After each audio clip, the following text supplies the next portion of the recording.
Alright, what's up guys? My name is Zach, and today I am driving a 2022 Dodge Charger GT. Up front is a 3.6 liter V6, and down below is an 8-speed automatic transmission. Now I am super excited to be driving this here Dodge Charger for a couple of reasons. First of all, this is the newest Charger I've reviewed here on the channel. Haven't done many in the past, so I'm always excited to bring more interesting cars to you. But the second reason is the fact that this is the V6. It looks burly, it looks manly, and then, well, it packs the punch of a third grader. So let's dive into why this car exists and why someone might buy it. But before we get on to anything else, I have a website, zackpradle.com, where you can buy stickers and other merchandise when it becomes available. You could also submit your own vehicle to be reviewed by me through a quick and easy submission form, and you get a video of your car just like this one. And you could read my behind the scenes blog to see what I'm filming before it comes out on the channel. But let's get back to that 3.6 liter V6.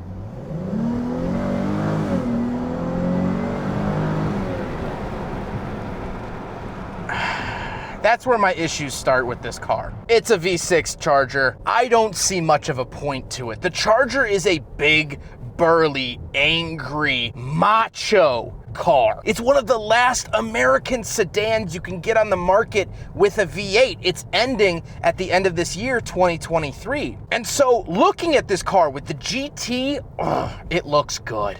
It looks mean. It looks aggressive. But then under that hood is a Jeep Wrangler engine, a Dodge Journey engine, a Chrysler 200 engine. I honestly, at this point, would almost prefer a 2-liter turbo, so at least you would get the efficiency at the end of the day. The 3.6 liter has been put into virtually every single chassis that Dodge, Chrysler, and Jeep have ever offered. Is it a bad engine? No, but you're kind of missing the point of the Charger if you option it with the 3.6. That's just my own cup of tea. Like I said, Paraduit is an automatic transmission. It's fine. You know, Chrysler has really stepped up their game in terms of transmissions in the last couple of years, and so they're actually good now. I like Chrysler, Jeep, Dodge, and Ram transmissions. They're smooth, they work well, they're not nearly as clunky as they used to be back in the 90s. Back in the 90s, they were some clunk boxes, but now they actually work really well. Last but not least about this particular Charger is the fact that it is rear-wheel drive. However, you can actually spec these in all-wheel drive if that's something that you'd want with the V6. Kind of interesting. So that's out of the way, let's talk about the interior. Well, in front of me, I have 2 physical gauges and a screen. Again, these gauges very angry. They're red, they're pissed off, and I like that ambiance. Off to the left is my tachometer, off to the right is the speedometer, and in the center, I get a very, very customizable screen. Dodge does a fantastic job with their screens.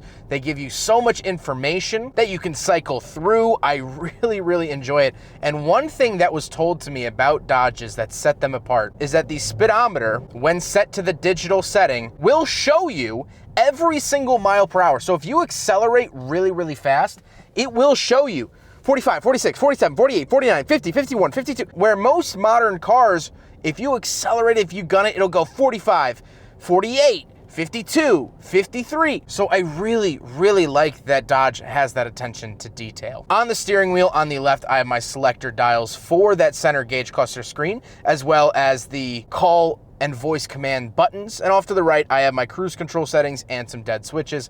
Like I said, this is not near the top model, so it doesn't get all of the bells and whistles. However, the overall look and feel of the steering wheel actually is pretty nice. It has these pistol grips, it has paddle shifters around the back, and overall, it's a very pleasurable grip experience. Off to the left, I have my headlight switches, gauge dimmer switches, dome light, and trunk. And then moving onto the door, I have my latch to get in and out up top, power mirrors, power locks, and power windows down below. Moving into the center, we do get an 8-inch display for the interior of the Charger. This is used throughout most of Dodge's products. And I do like that even the V6 model gets performance pages, so I can take a look at my performance and feel like a real race car driver. I like that a lot. I'll also show you the backup camera, since every vehicle in the United States is legally required to have a backup camera after 2018. Here it is. It's fine. It's a little blurry, but that's okay at the end of the day. And I do have Apple CarPlay and Android Auto. But down below that, we do get physical radio and climate controls. I really like this. The controls themselves actually have a good clickiness to them. They feel decently solid. I also do get sport mode and super track pack, which are basically drive mode setups, so I can actually switch the engine and transmission to sport mode, the paddle shifts to sport mode, traction sport or normal, and I can customize it from here, which is still really nice to see in a V6. Yes, the V8s could probably utilize this a little bit better, but you still get that customization here in the V6. And the climate controls, I do get dual zone, where to send it, fan speed, all those bells and whistles. Then I do have a 12-volt outlet that will only work when the vehicle is on. That's what that key symbol notes. If it had a battery symbol on it, that would run all the time. Really, really love that Dodge has been doing that for over 20 years. Then we have the shifter area. So off to the left is the very traditional shifter you'll find in pretty much every Dodge product. I like it. It has really nice functionality, feels nice in my hand, and I know exactly how to use it. But off to the right, I do have like a little coin holder thing, just extra space, and it says Dodge Brothers, designed in Detroit, even though this car is built in Canada. Then we do have cup holders, so we will do a big friggin' bottle test here in the Dodge Charger, and you don't need to clean your glasses to see that it does indeed fail the big friggin' bottle test. I really wasn't expecting it to pass, but alas, at the end of the day, that's still a fail.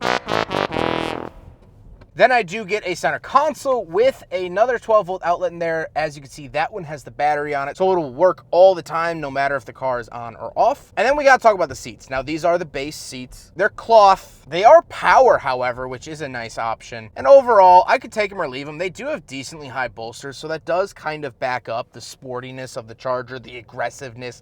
Kind of feels like I am in somewhat of a sporty car, and I like that overall. But speaking of seats, we do have back seats, so let's go do a backseat review. All right, so we're in the back of the 2022 Dodge Charger GT, and a couple of things to note. First of all, I do have 2 climate control vents, 2 USBs. I also get a center little fold down cup holder, pretty nice. Other than that, sitting normally, I actually have a decent amount of space back here. My knees are they're like a hair away from touching the front seats, but not touching the front seats, and obviously you can move them up.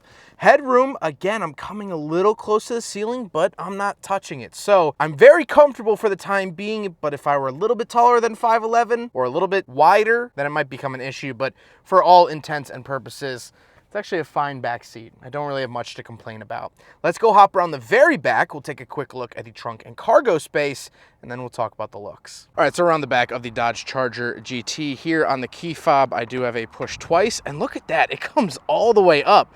That is pretty impressive. Now, once we are back here, something that American cars have always done very well is the trunk space area. Plenty of room back here for your luggage, for your groceries, whatever it may be. There is not a space issue back here, and I absolutely love that. You get lights on either side. A lot of car makers only put it on one side, so if luggage is up against here, then it's all dark. So you actually get 2 of them, which is very, very nice. You get some cargo holds and things like that.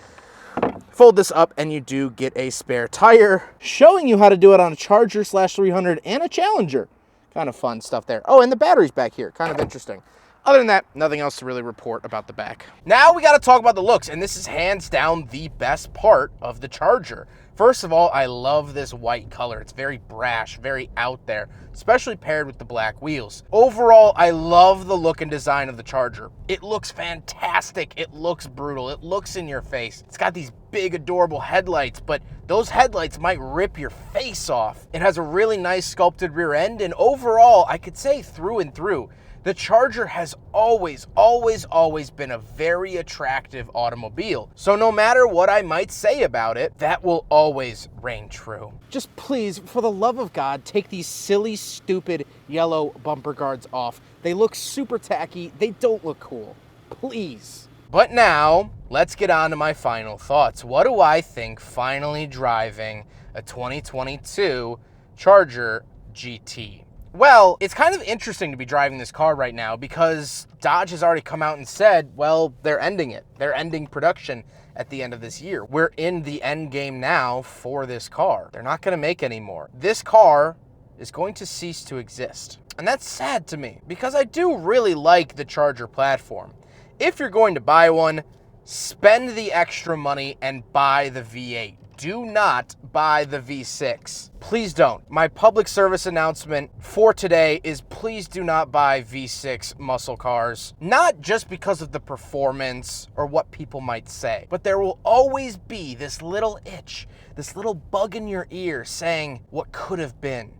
You could have had a V8. You could have had more power. And driving this car, although it looks fantastic and looks burly, looks muscly, I can't help but feel imposter syndrome. I feel as though I don't really belong. I feel as though I am a sheep in wolf's clothing. And that to me is personally an emotion that I don't prefer feeling. I don't want to feel less than. So if you want a V6 sedan, I promise you, there are so many good options.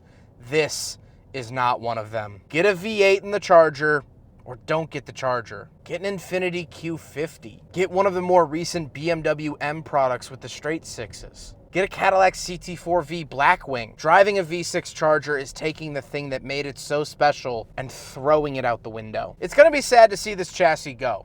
I'm not denying that. And actually, if you'd like to cut to the in-car, this vehicle's chassis mate, the 300, is leaving too. That man looked at me and was wondering why I was pointing at him. I was making a point for YouTube, sir.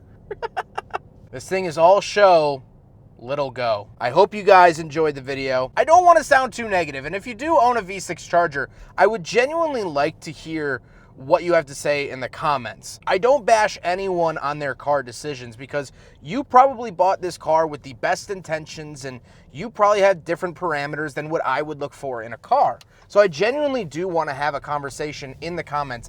If you own a V6 Charger, what the appeal was, why you didn't want to go for the V8 besides the monetary reasons. If it was just money, I already know that story. So please sound off in the comments. To sound like a 2008 YouTuber. Sound off in the comments. If you own a V6 Charger, I would love to hear your thoughts.